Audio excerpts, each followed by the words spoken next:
Yes, ma'am. If you take a seat right here in this chair, pull up close to that microphone, and the clerk will place you under oath. Raise your right hand, please. You solemnly swear to affirm that the testimony shall be the truth, the whole truth, nothing but the truth, so help you God. I do. Thank you. All right, thank you. Please state your full name for the record, Sarah Lee Baker, and where do you live, Ms. Baker? 202 Lake Serena Drive, Melrose, Florida. Thank you. You may proceed, Ms. Denton. Thank you. Good morning, Ms. Baker. Will you tell the juries first who you are married to? I am married to Chad Baker as my husband How long have you guys been married? for 17 years. What does Chad do for a living? He's an over-the-road truck driver. Was he doing that back in 2020 as well? Yes, ma'am. Do you have any children with Chad? I do. I have 3. And what are their names and ages? Tayten was 14 at the time. Robert Baker is 12, and Landon is now 6. I want to, you're on the married part? You may. Sarah, I'm going to show you what's been marked as State's Exhibit A for identification. Can you tell me who's in this? That's Robert Baker. And State's B? It's my son Tayten Baker. Okay. And approximately when were these photos taken, if you remember? The year before, the last school year they went before COVID. So And- 2019, I'm sorry. You're fine. All right, thank you. You're at this time state review and States A and B and publish to the jury. Any objection? No objection. All right, States A will be admitted as States 1. And States B will become Exhibit 2. And Ms. Baker, if you could just kind of turn and look over your shoulder and tell the jurors who's that. That's Robert Baker, my son. And that's going to be Exhibit 1 for the record. And who is that? That's Tayten Baker. He's 14. My son. Exhibit 2 for the record. Now, when you moved to Putnam County, do you recall when you did that? I do. We moved here the beginning of August. I think it was August 14th, 13th, somewhere right in there of 2020. And had school started when you guys had moved here? Not yet. No, it was to start within 2 weeks after we had moved here. Where did you live prior to coming to Putnam County? Lakeland. And how long did you live in that area? 18 years since before I had my kids. So at that point, the boys had been raised down there. Yes, their entire lives. Why did you decide to move to Putnam? To be closer to my family. I was having a lot of difficult times. Started getting severe depression, anxiety. So I thought if I moved closer to my family that my dad would be able to help me out of my shell a little bit more. And we had a bunch, of plans, and the kids were excited to move up here to be closer to their cousins, even though they had lots and lots of friends down there. And you and Chad buy or rent? We bought a house, And where was that house located? Who was that? 129 Shiloh, Melrose. And how close was that house to your father? The very next road over.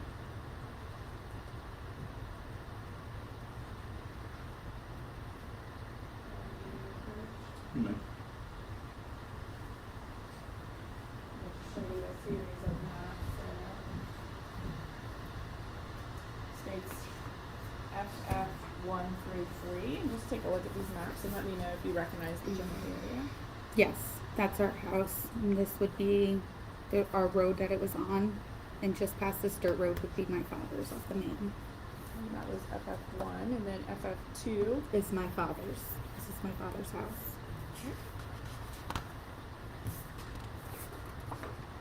Oh, and my grandmother lives right behind my father. Okay. And then FF3, is that a map that shows your residence in relation to your father's residence? Yes, it does. At this time, state would move in states F1 and F3. permission to publish our meeting. Just 1 and 3? 1 through 3.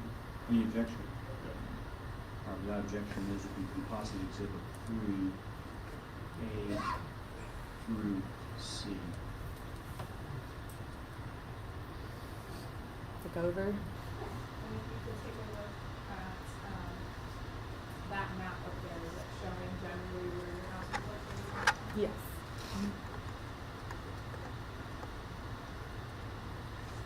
Is this a close-up of your The property. residence there? Yes. When you bought the house here in Putnam, did that house come furnished, or did you guys, everything that we're gonna see in those photos, is that all in rock? No, it was also furnished. The old couple passed away, and when we purchased the house, it was like fully furnished, and she might have been a little bit of a hoarder, but And when you moved here, who moved with you here to this? my husband, my stepson Colby at the time, but he only stayed a week, and my 3 children. Now, you talked about how your dad lives in the area close by. Mhm. Did you have any other siblings that were still living in Putnam County? I did. I have my sister Amy, who lives in, I think she's technically Keystone. And my grandmother, my aunt, my uncles.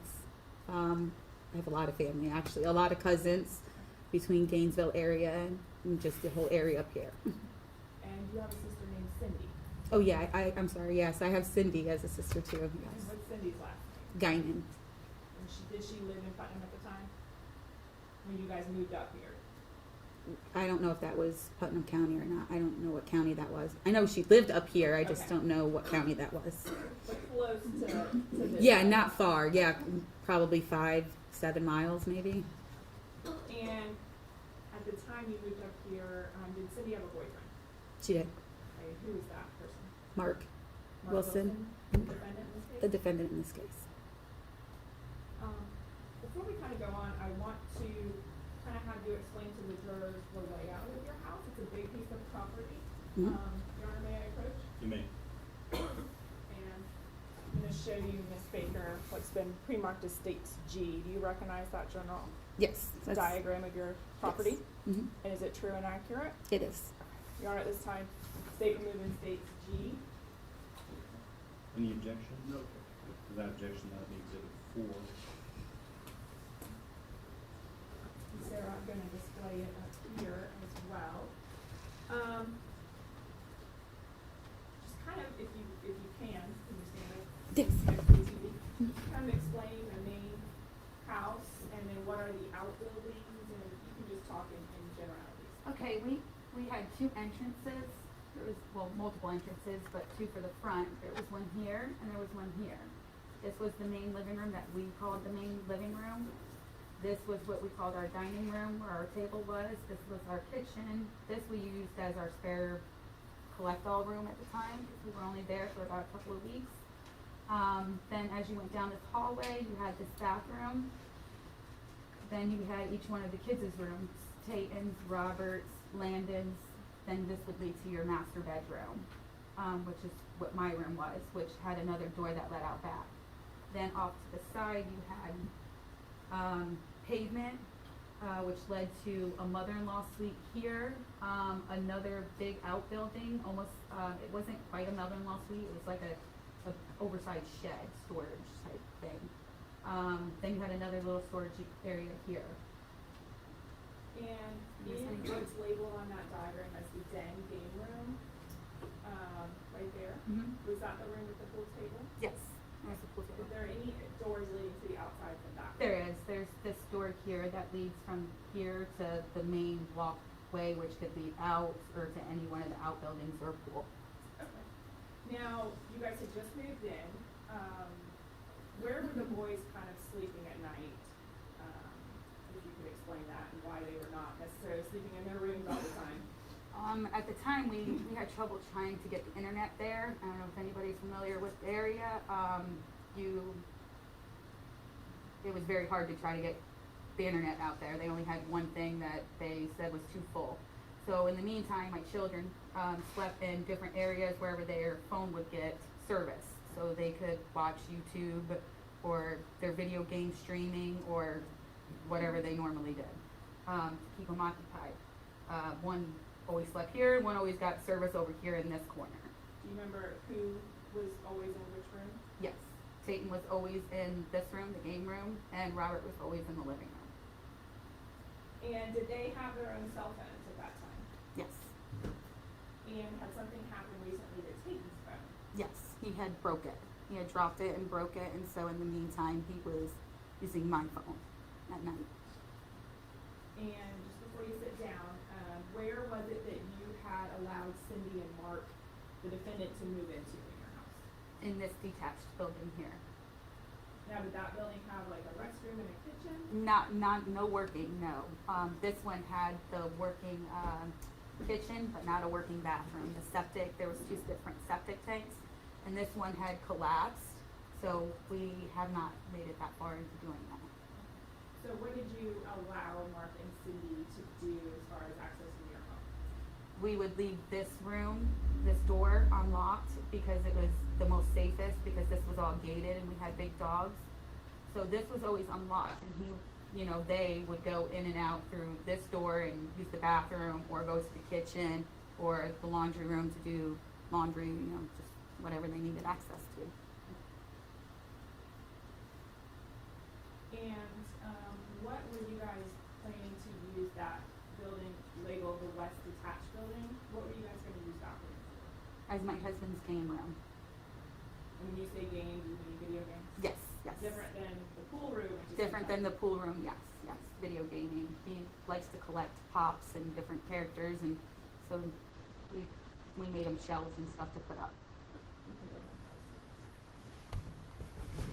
Now, did Cindy and Mark have any children? They did. And at that time, how old was their child? Approximately. 14, 15 months at that time. Prior to you moving to the Melrose area, had Cindy and Mark ever lived with you before? Multiple times. And so why had you brought them into your home before? They either didn't have a place to stay, or Cindy was, the most recent time she stayed before that incident was because she was pregnant, and where they were staying was not, I guess you would say, sanitary, healthy. I don't know what you would use. She had no running water and things like that, and at the time she was 6.5 months pregnant. So that's when I made them come stay with me, and she started seeing a doctor right after that. That's within that week. That was when she was pregnant with Caitlin? With Caitlin, yes. And that would have been in your home in Lakeland? In Lakeland, correct. Now, right around the time you moved into this property, do you remember where Cindy and Mark were living, or at least the general conditions and things like that? Yes. The place that they were staying in, it was, they called it a lake house. It wasn't a lake. It was more of a studio apartment type thing. It was infested with fleas. It had no power and no food and nothing, because there was nowhere to store it all. And that's where they were living at the time when I had moved up here. And did you eventually invite or ask them to come live with you at this residence? I did. And what led to that, you asking about that this time? Wasn't just because of the conditions of her house, because I tried to get her power put back on even with me paying it. The landlord was it was in her name, so it was just a big hassle. So they, in the meantime, were staying at his mother's house for a couple of days prior to me inviting them to stay at my house. And did you visit over there one time? I did. And what did you see that prompted you to invite them to come stay with you? They were smoking marijuana in the house with the baby in it. Did you say anything to them to express how upset you were? Yes. What did you say? I actually said, get your stuff together. And then I told them to get in the car, which they did. We did leave there without the baby being in a car seat at that time. And then I said, I can't remember my exact words, but it was to the lines of, if you guys can't get your shit together, then I'm gonna have no choice but to turn it over to TCF to get other people involved in helping. But they agreed to move to my house, so none of that was a big issue. I mean, it was an issue if they didn't want to come and stay, but they wanted to come and stay. And do you recall approximately how many days before the 26th had they sort of moved into that one? Friday, the Friday before, And the 26th were they? Wednesday.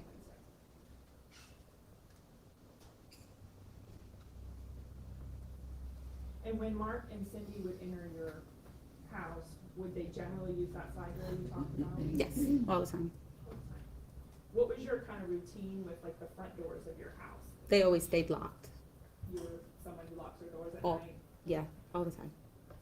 Oh, mainly the front doors. If there was ever a door unlocked, it would always be the back door, because if somebody was coming over, or if I was expecting somebody, I knew my dogs would not let somebody else come into the yard. Right. And did Mark and Cindy have a vehicle at this time when you moved them in, and talk to the jurors about what you did for a vehicle? When they first moved in, no, none of them had a vehicle. I worked with my father to get a vehicle that he had, for us to put it in Mark's name and insure it and register it and everything on that following Monday for him to go job hunting that Tuesday. And did that in fact happen? You got the car all set up? We did do all of that, yes. I don't know if he went job hunting on Tuesday, but Right. And what kind of vehicle was that? it was a red, it was a Jeep. I'm not, Some sort of SUV? yes, I'm not familiar with, That's okay. Not a sedan, no, not a truck, not a truck. Yeah, it was like an SUV. utility vehicle. Now, we're gonna move on to the 25th, 26th in just a minute, but, you mentioned Chad was a over-the-road trucker. Hmm.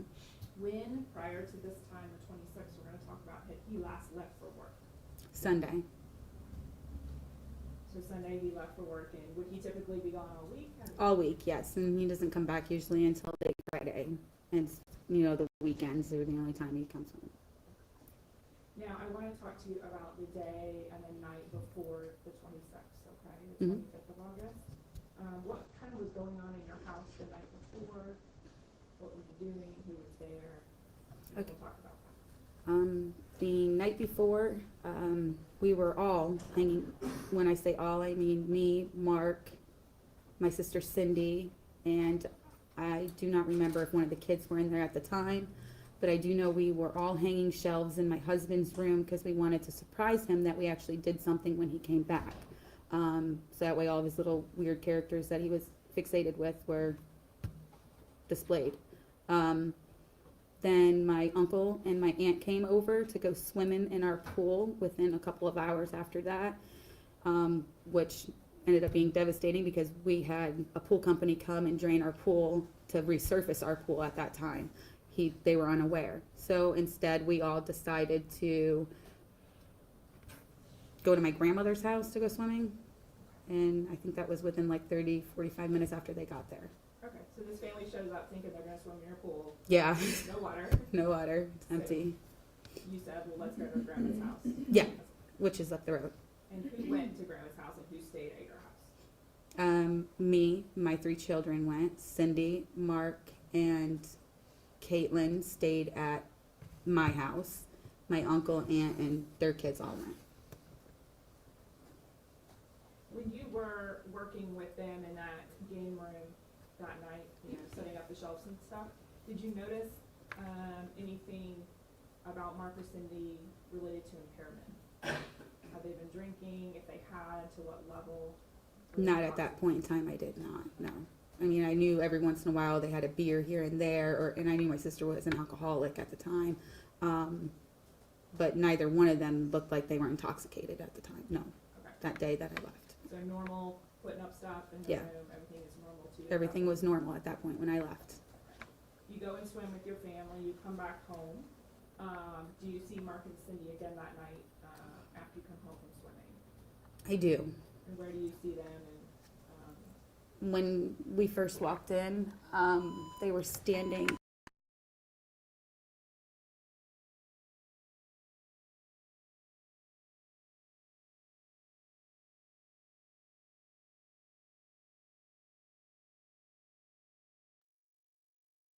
anywhere where Mark and Cindy had to go the next day, that night? I did. Cindy had just taken a pregnancy test. It came back positive. And she needed to go to the baby doctor appointment to get a proof of pregnancy so she could get on Medicaid so she could go see a regular doctor. So you knew that was happening the next morning? I knew that was happening the next Did morning. you ask Mark or Cindy to do anything else for you the next morning? I did. I asked Cindy before I went into my room to go watch TV with Landon if she could go to the store and get me coffee pods. You like coffee? I do.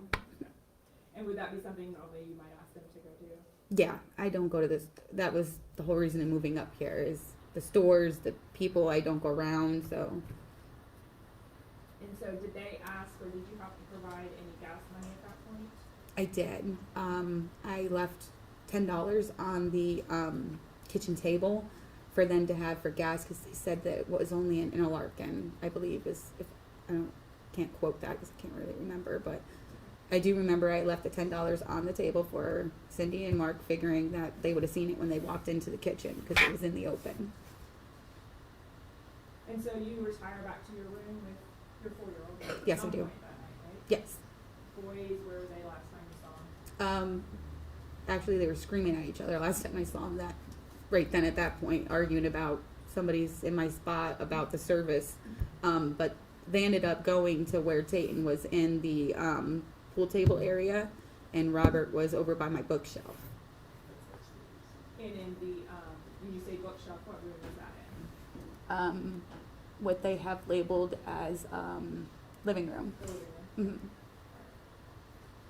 Do you see Mark at all later that night, kind of after you retired to your room, tell the jurors how you see him again? I do. I seen him again that night on the back porch, which my back door led to the porch where it says back patio, where I went outside to go smoke. He was out there sharpening his knife, and he asked if he could hit my joint because at the time I was smoking marijuana for anxiety, and I said yes. Other than that, Normal conversation? normal conversation. Nope, it was I can't even recall the conversation, but it was probably like what we had to do the next day, things that had to get done. Again, at that point in the night, did you notice anything impairment-wise that Mark's acted weird, or was it just normal Mark? Just normal Mark. Did not seem out of the ordinary. So you then again retire to your room and go to bed for the night? I do. After I take my nighttime medication, and then I went in my room and I watched TV, and I think it was somewhere around 2 o'clock, I think is when I fell asleep. 2, 3 o'clock. In the morning? Yes. Are you woken up at any other part in the night? 8 a.m. at 4 o'clock. And who woke you up? My son Robert. You had an interaction with him in the room, Hmm. and eventually did he leave your room? Yes, he left my room and he shut the door and he left. Now, I want to talk to you about the next morning. What causes you to wake up that morning? Landon crawling over me. That's how I always knew that it was time to get up. You know, baby's next to you, he crawls over. Well, he's not a baby, but he was mine. Is it regular that he slept in bed with you at that point? Yes, ma'am. So what do? You're up? What do you Yes. I proceeded, because I normally call Chad as soon as I wake up in the morning to see how his day is going, depending on what time it is. So I walked into the den game room. You can kind of show it with you, when you stand up, maybe show the jury where you would have gone, how you got there. I walked from my room all the way down the hallway into the game room because my son Tayten had my phone that night. When I walked around this way, I don't know why, and that is, am I supposed to go into the rest? I'm going to sit down. Okay, I'm like, wait, am I supposed to? You're good. So you walk up, you walk down the hall to the front part of your house, right? Mm-hmm. Is your Hang on a second. Is that a yes or a no? That was a yes. Okay, thank you. is your 4-year-old with you, or is he still in bed? My 4-year-old is with me to go get my phone. And so you walk through the living room area. Do you notice Robert at all? No, just that he was laying there, that was all. I don't even think I even glanced over, honestly. You walk in the pool room, game room, what do you see? I started seeing blood on the ground on the other side of the pool table. So then I started getting closer and closer and seeing more blood, and I ripped off my son's blanket because I thought it was like he was a picker on scabs. I didn't realize how much blood it was at the time because I just opened my eyes. But when I ripped off the blanket, it was everywhere. It was covered in blood. I did try to flip him, see where the blood was coming from. His head at the time was facing one way, and I know I faced him the other way trying to feel for a pulse, which I never did. I couldn't feel one. I do remember from then I ran out that door, which was locked. That was right in the den game room, to scream for Cindy because I didn't even know they were gone at that time. I remember beating on her door and trying to open it, and it was locked as well. So When you saw Tayten, was he face up or face down? he was laying on his tummy with his face facing the wall. Did you see any injuries? Could you tell what had happened at that point? Yes, you could tell that his throat was severed completely through almost to the bone. Because that's when I realized there was no pulse. That's when I figured I needed help. I couldn't find his phone either, my phone. So you tried to run out.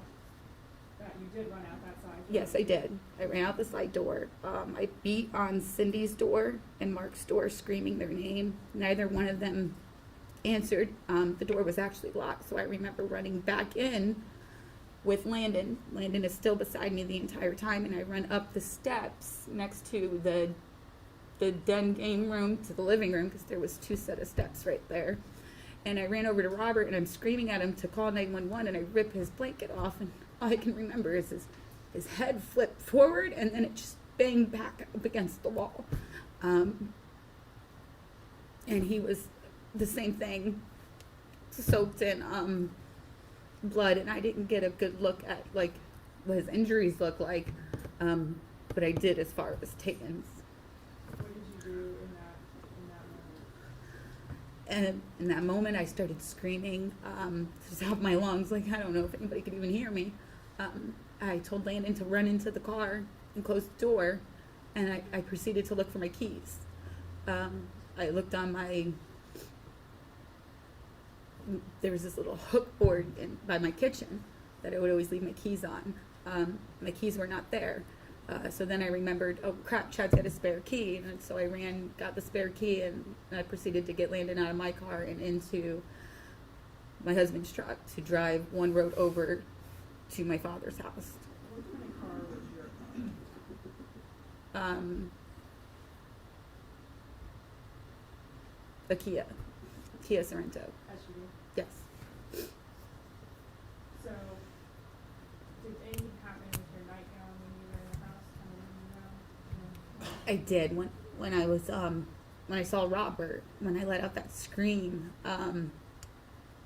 I remember grabbing my shirt and I pulled really hard, and I remember it ripping completely. So you get Chad's keys to his truck. Did you know how to drive his truck? No. It was difficult to get started. It grind gears all the way because it's a stick shift, and I don't know how to drive a stick shift. But it did make it after it stalled a bunch of times from one road to the next road. And you didn't have your phone because that was somewhere in the Tayten, right? Yeah, I didn't even look for it after that. When I saw what I saw, I didn't look. I just remember trying to carry him until I realized, pull him over, until I realized that he was way too big, and that's when I moved on. And you make it to your dad's house, is that right? Correct. What do you do? I remember getting out of the truck. I don't even think I shut the truck off. I remember going to my dad's fence and running up the stairs and screaming and telling Debbie, my dad's wife, that she needed to call 911, that something happened to my kids. My kids are dead. They're not breathing. And she looked at me like she was nuts. Like, are you sure? Are you positive you're not having a bad dream? Let me go over and look. No, they were definitely, and my dad heard me screaming and come out and asked why was I commotioning, what was going on. Then that's when they proceeded to call 911. And you stayed there for some period of time while they went to the house? Until a cop come and got me, yes. I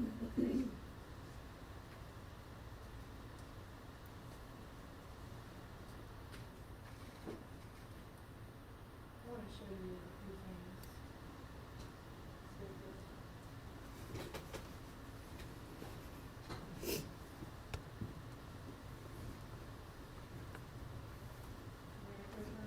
You may. Baker, I'm just going to show you an exhibit for identification purposes. This is marked as States X. Just ask you to identify what this is. That is a sweatshirt Mark was wearing frequently at the time. You'd seen him wear this on your property since he had moved in? Yes.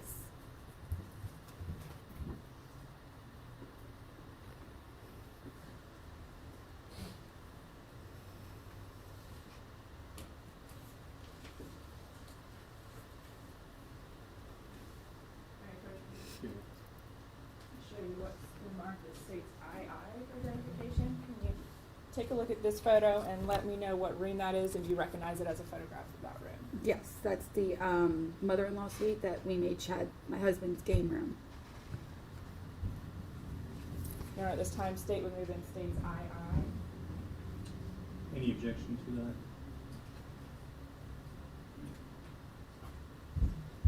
Objection. All right, that'll be admitted as next in order. I think we're up to 5, Madam Clerk.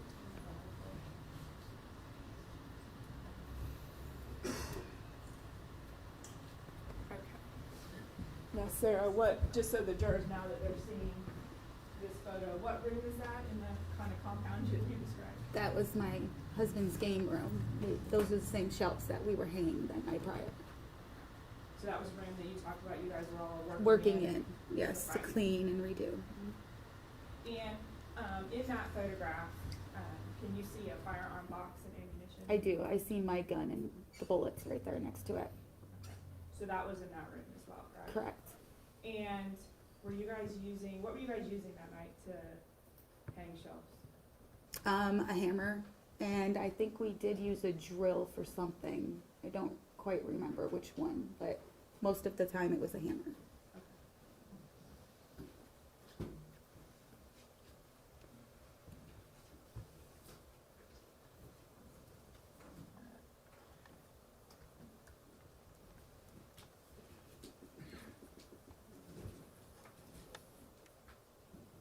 May I approach? You may. Ms. Baker, I'm gonna show you an exhibit and ask you to identify something on this exhibit. If you recognize it, states DD. There's a knife displayed on this board. Mm-hmm. Do you recognize that I knife? recognize the knife. That's the knife Mark was sharpening. The tablecloths are my tablecloths, and I'm not familiar with the hammer one. I thought it was a one claw one. Wasn't familiar with that one. This wasn't necessarily the one y'all were using. That was night. not the one we were using that night. Okay. Where would you have kept, or where did you keep these placemats that you recognize? We actually had quite a few of them. Somewhere between the laundry room, somewhere on, I think there was only 2 on the island in the kitchen, and 1 was in the middle of the table in the main, where our big kitchen table was. There was only 1 in the middle. The dining area? Yeah. No further questions, Your Honor. Cross-examination.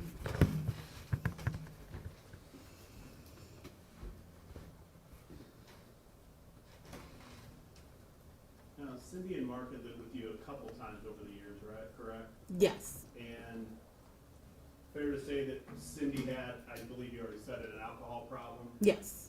And Cindy would live with you periodically, move out, kind of relapse, and then move back in, right? Correct. And Cindy would have other boyfriends move in with you also, correct? 1 other boyfriend. But eventually then Mark moved in. Yes, he was the only second one. Okay. And I think they lived there approximately 3 times with you while you were still in Lakeland? Yeah, 3 times 3 or 4 times in Lakeland and then up here. And then when you and Chad made the decision to sell your house down there to move up here, you told them they had to move out, correct? Yes. Hmm. And that's when they got the place up here in Hawthorne? Correct. Well, no, they didn't go straight to getting the place in Hawthorne. They actually went and stayed at my father's house. In a trailer? Yes, Or in a camper. camper. Yes. Mhm. But eventually they got the place in Hawthorne? Eventually, yes. Which is, they called the house on the lake? Yes, they called it a lake house. Mhm.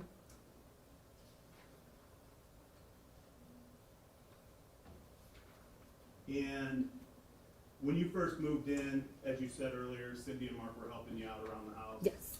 She was helping you unpack things, meeting Yes. Cindy? Yes. And in your master bedroom, did you have a basket with prescription drugs in it? And I'm gonna jack that.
Overruled, you may continue.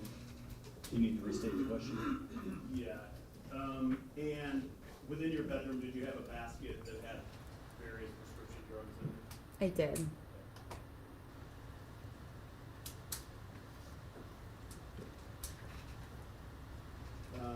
And I don't recall if you said that in direct, but you usually had a hard time sleeping based on your anxiety, correct? I did. And that's why you went out that night and Smoked, yeah. smoked weed? Yes.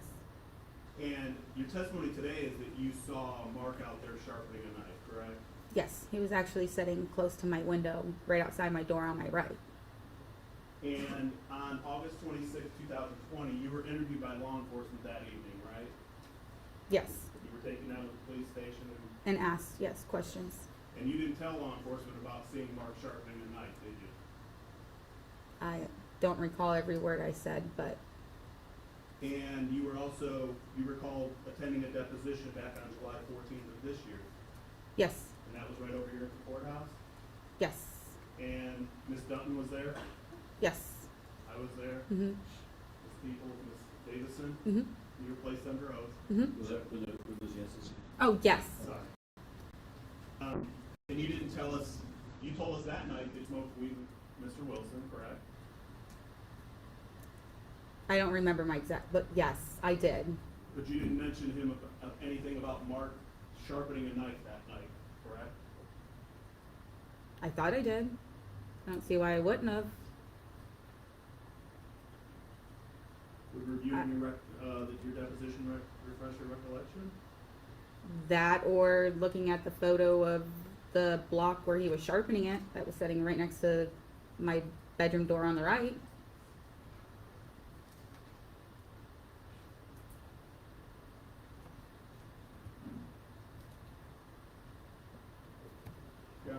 approach the You may.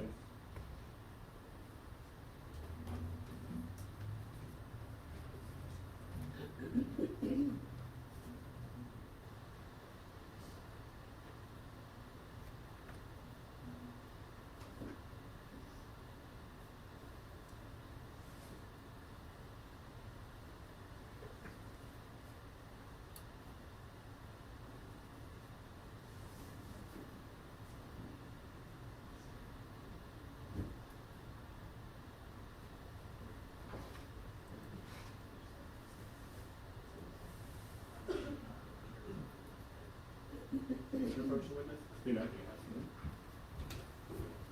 If you could just read line 25 here on Mhm. page 76 and then through, I guess, line 18. When you're done, just look up. Let's read it quietly Yes, to yourself. read it to yourself. Oh, okay.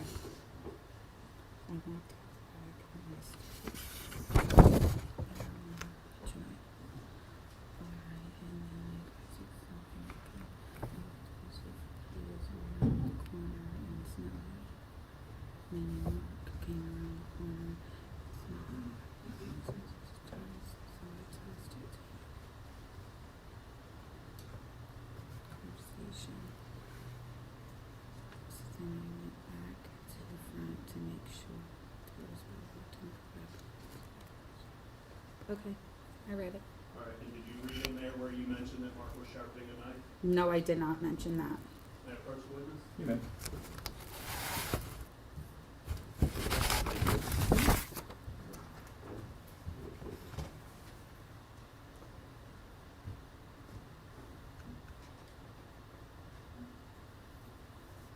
Now, I believe you said you left $10 out that, the night before, which would have been the 25th. Yeah, but I think it was somewhere around midnight that I actually stuck the money out there, so I don't know if you would call it 25th or 26th, but definitely that, it was still dark time and I stuck it on the, table, Kitchen. the kitchen table, yes. And it wasn't unusual for Cindy to come and ask you for gas money, correct? No, it was normal, they had no jobs. And it wasn't uncommon for her to actually wake you up to ask you for money, correct? Correct, she would, if But she needed didn't ask to. you that morning. She asked me the night before. But she didn't come and wake you up that morning to ask you for money. No, she did not.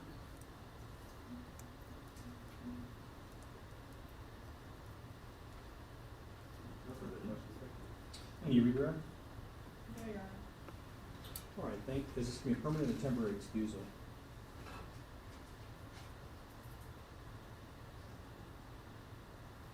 Your Honor, permit for this case. All right, thank you.